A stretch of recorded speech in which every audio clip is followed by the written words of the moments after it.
Alright, it seems like there's a lot of movies coming out right now, especially under the radar. I'm gonna try my best to get all of these done as soon as I can, but I do work at 9 to 5, so please be patient with me. First things first, we just have to talk about this one, since it is the most popular one that's going on right now, and I don't mean popular in a positive way.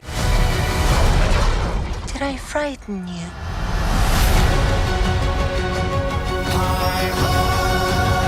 After all the controversy, the reshoots, the delays, and more controversy, you'd think this movie would just disappear into production hell. But no, Disney finally managed to push this thing out.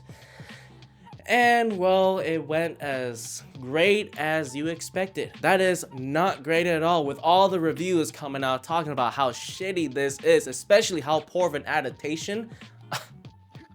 Where do we start? I guess we could start with the title and the fact that this is not Snow White and the Seven Dwarves. This is just Snow White, because she's a strong, independent woman who don't need no men to help her out. Although that is kind of what happens in this movie, but let's not get into that. I have nothing against strong, independent leading women in films.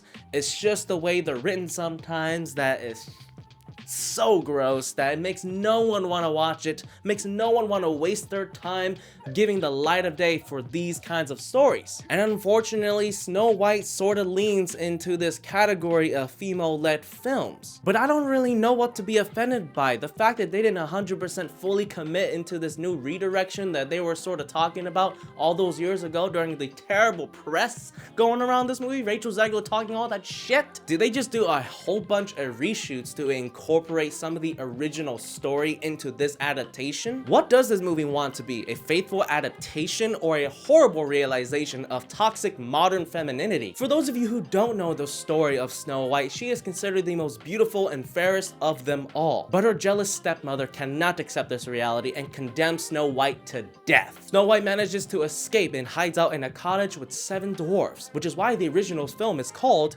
Snow White and the Seven Dwarves. And if I remember correctly, the entire story just takes place at the cottage, with Snow White changing the lives of these dwarves, changing the nature and environment and animals all around them for the better. Of course, that is until the evil queen realizes that Snow White is still alive and disguises herself as a hag to give Snow White the poisoned apple. Which, let's be honest guys, that apple looked juicy as hell. So I can understand why Snow White would take a bite out of an apple from a complete stranger. But yeah, you know the rest. She falls into a deep slumber and can only be awakened by true love's kiss, or something like that, to break the spell. And the original story ends with Snow White following the prince that saved her to his castle. That is only half of the live adaptation we have here. For Zegler White, it is almost impossible to see her as the Snow White, the most fairest and beautiful of them all. She had so much time to clean up her image, get off the internet, and just create a more positive environment for people going into this movie. But Zegler White, or should I say Brown,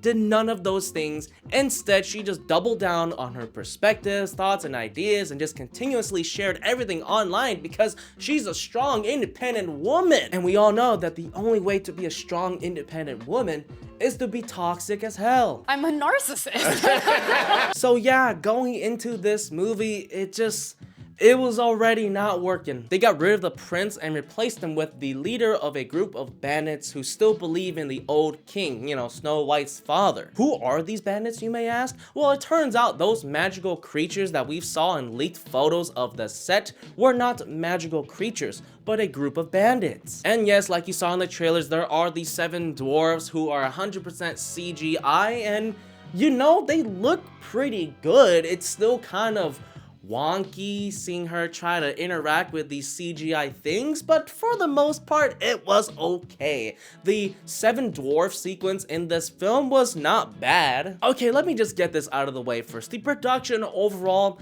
is not a total dumpster fire. It actually looks pretty good. The VFX, CGI, everything is not bad at all. I think Wicked is a way better looking movie, especially with the giant sets that they built, but then again, I'm not too sure how much was actually built for Snow White. But Snow White does look good, and the dress that Rachel Zegler is wearing is pretty solid. The songs aren't too bad, and when we get to see the 7 dwarves dancing, whistling, singing with Snow White, it was a lot of fun. And you can tell Rachel Zegler is really trying to capture the aura of the original Snow White, and that's probably the only positive thing I'll say about her in this movie. She's trying, okay? And there were some parts where it did kind of feel like it felt good. My theater was actually kind of packed with families and the kids were having a good time. So that's probably the win. You know, that's the win that Disney wanted, to inspire kids, to make kids, you know, feel something, and I think that's what they got. Everything else after the first half of this movie is just complete schlop. It's lame,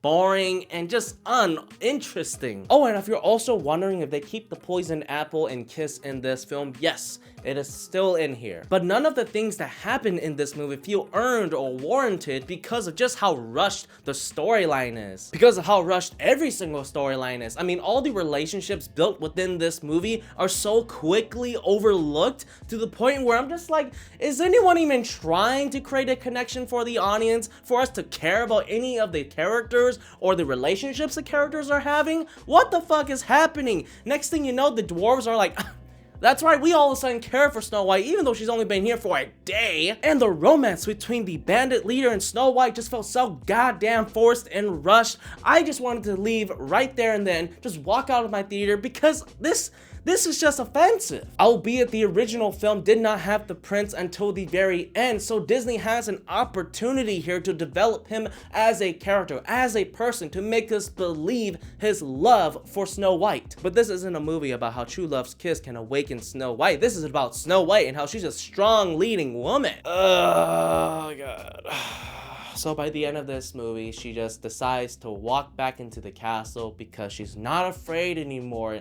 And by being fair, it will change people's hearts. And honestly, I was thinking, is that exactly what they're gonna do with this movie? That's exactly what they do with this movie. All these soldiers who used to be farmers under the leadership of Snow White's father decide to have a change of heart because they remember what it's like to be fair and kind. I can't even recall if Gal Gadot's version of the evil queen casted some kind of spell to make everyone go dark side or something. But Rachel Brown just narrates that they decided to just go dark side and support the queen in whatever she wants. So when Gal Gadot realizes that all her soldiers have turned good again, she runs upstairs into the castle to find the magic mirror, asking the same old question if she is the fairest of them all, and of course she's not because Snow White is.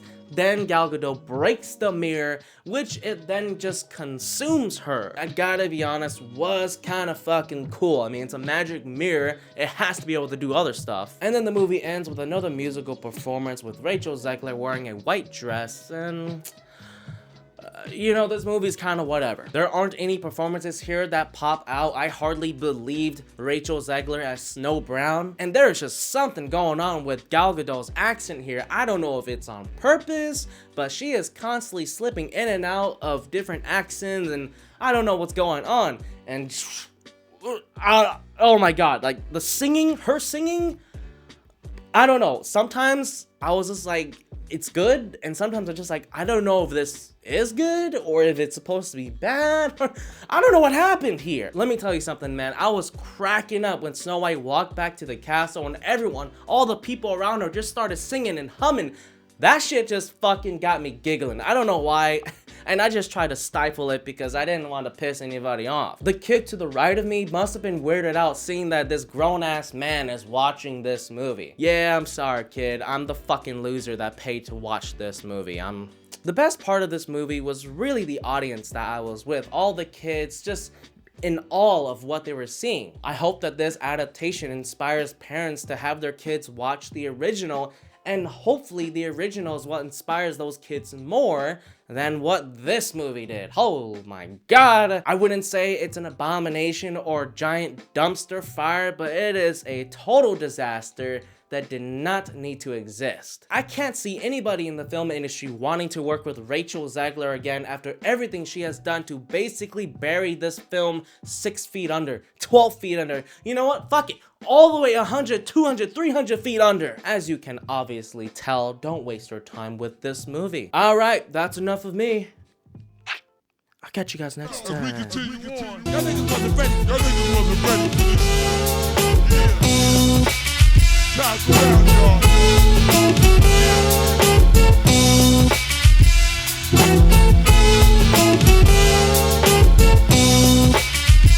Bye.